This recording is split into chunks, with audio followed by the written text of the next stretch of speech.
among the thousands of years of inspiring stories in Jewish history, those that took place during the time of the Chanukah miracle are among the most inspiring and heroic. When we think about Hannah and her children, that she was prepared to give them up, we think about the armies that were prepared to go out to war, a minuscule army amongst an enormous multinational army. What gave them the inner strength to be able to go out, even if they thought they were possibly going to be massacred on the spot, and then to have tremendous miracles happen for them? Was it the merit of the community at the time? If we look at the socio-historical history around the time, in fact, unfortunately, Klal Yisrael at that time was at a very low ebb. There was tremendous assimilation. Many Jews had become like the Greeks, worshipping the physical and denigrating the spiritual side of man. So they weren't going to HaKadosh Baruch Hu saying, save us in the merit of the people, because they didn't have tremendous merits. So what was it that they were going out with their hearts full of? The Magen Avram in the Orach Chaim says that before they went out to fight, they said, the capital Tehillim, Yoshev B'Seisa, which is the capital of trust in Hashem. That what the Maccabees did when they went out was that they trusted, they had this feeling of trust in Hashem. And that feeling of trust that they went out with was what enabled tremendous miracles to take place on their behalf. When we look at our times, we might wonder, do we have the merit to have miracles take place? And yet just a few weeks ago, here in Eretz Yisrael, we experienced miracles on a daily basis.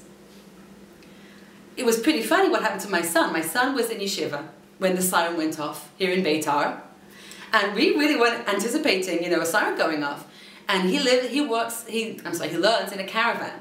Like, they had no protected rooms at all. So all the boys started running out, and the Mashiach was saying, you go run here, you run there. Everybody was running away. My son ran across the street to the place where all the firemen were, and he saw them running into one of the stores over there. So he ran into a store, and 3 firemen, 2 policemen, the store owner and his little daughter, and my son all crowded into the bathroom of this spice store, okay? And while they were all standing there, waiting for the siren to stop, the policeman is saying, you really better enlarge your bathroom for next time, because there's no room for us all in here. Okay, that was what was happening here in Beitar, but what was happening all around Eretz Yisrael? One bomb fell in Rishon LeZion. It fell on top of an enormous building and destroyed the whole top 2 floors. And when the emergency personnel came to the site, they were sure there was going to be tremendous damage to people, chas v'shalom. And they were astonished to see people standing up and walking out completely untouched. There was a bus in Tel Aviv, and the sirens going up and down. They all exited the bus, sat on the floor with their hands over their eyes.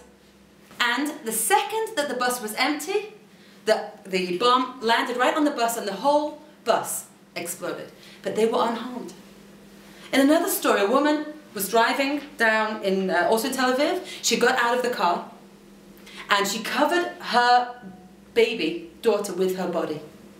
And a moment later, the bomb hit on her car and exploded. Pieces flew everywhere. She was very lightly injured with the pieces. And later it became very clear that she had saved the life of her baby by protecting her with her body. Over and over again, more miracles happened. A bomb landed on top of a building full of Yidden on Shabbos in Ashdod. And nobody was hurt because it didn't explode. And they only found it when somebody went onto the roof for some other reason on Sunday night and found there was a whole bomb that hadn't exploded. One of the first miracles of the escapade, we'll call it, was when the terrorists sitting over there decided they were going to send this fabulous bomb that they'd got that could destroy a tank. And they were waiting for an old Israeli jeep to come by. They were going to really smash the smithereens. An old jeep came along. They aimed their bomb. It went right through the first window, through the jeep, out to the second side of the Jeep and exploded on the floor outside the Jeep. It had never happened like that, ever. All of these miracles happened to us here in Israel just in the last month. Now, if we look at all these miracles, could we say that they happened because in the great chusim, in the great merits of all those people there, all these people in Tel Aviv, could we say that they're 100% Shomer Torah mitzvahs? I don't know if we could say that. Are they all going to do tshuva? Maybe some of them will. We hope that they will. But maybe they all won't. But yet Hashem did a miracle for them. And why? What is Hashem doing these miracles for us for? And the answer is because Hashem loves us. Because as the Ramban says in Sefer Emunah B'tachon, B'tach b'Hashem v'asei tov.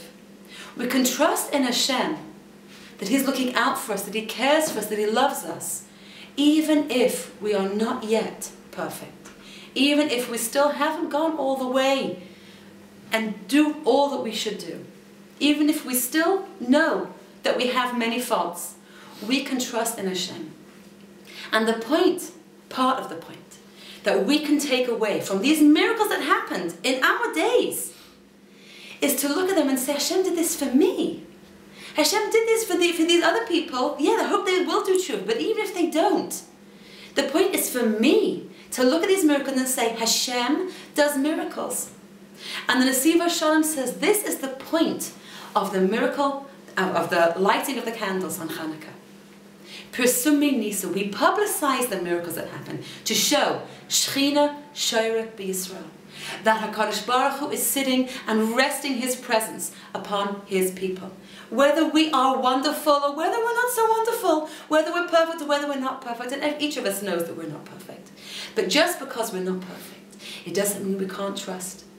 In fact, even if we're not perfect, we have to trust. And we can trust. And that's what Hashem wants us to do. And this is what we can take away from the Chanukah miracles. And from the miracles that just took place a few weeks ago. And miracles that are taking place each and every day. And everybody hears different stories of miracles that happen. Hashem does miracles each in our time.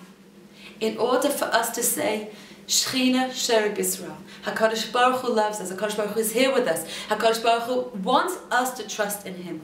And this is the kind of trust that the Maccabees went out with. They went out with the trust. I know Hashem loves me. I know Hashem is looking out for me. And when a person can feel that, it gives them the inner strength to go through whatever they have to go through L'man Hashem, for Hashem. And so now is the time for us to build up within ourselves that feeling, Hashem loves me, Hashem cares for me. I am precious to Him. As the Nesiva Shalom says, the first one of the Seres HaDibros of the 10 Commandments is Anochi Hashem Elokeichem. I am Hashem your God who took you out of Mitzrayim. And the Mefarshim comment on this. Why does it say, I am your God who took you out of Egypt? Why does it say, I'm your God that made the world? And he answers, because in this first of the 10 Commandments is the important basis of the mitzvah to trust in Hashem. That Hashem is saying in this, I am Hashem, your God who brought you out of Mitzrayim. I am committed to you. I am devoted to doing everything only for your good. That's what that first commandment is saying. And that's what we need to hear. That's what Hashem is saying loudly with the miracles of the Chanukah miracles. That's what Hashem is saying loudly to us in our generation with the miracles that we witnessed. That we can speak to people who were there. Miracles that are not common. And when the world looks at the numbers of injured and killed in Israel and compares it with the numbers of people killed by the Arab side, and they say, it's a disproportionate use of force over here, they don't understand what's going on. Hashem is Shoyrek on Yisrael. Hashem is looking after us. Hashem is guiding us. Hashem is loving us. Even today, no matter who we are His children, we're His beloved children, and He wants us to trust Him. And that's why He's doing these miracles, so that we can learn to trust Hashem, so that we can look back in our personal histories and in our communal histories and come to the conclusion, Hashem loves me.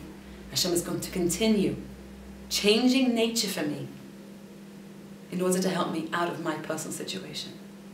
Right now, if if you go to our site, Jewish Positive Thinking, we are having a special offer for the days of Chanukah, for these days of Emunah, the days of Bitachon, the days of trust and faith in Hashem. And if you go right away, you can sign up for the Jewish Positive Thinking workshop at a very big discounted price. I look forward to working with you if you'd like to join us.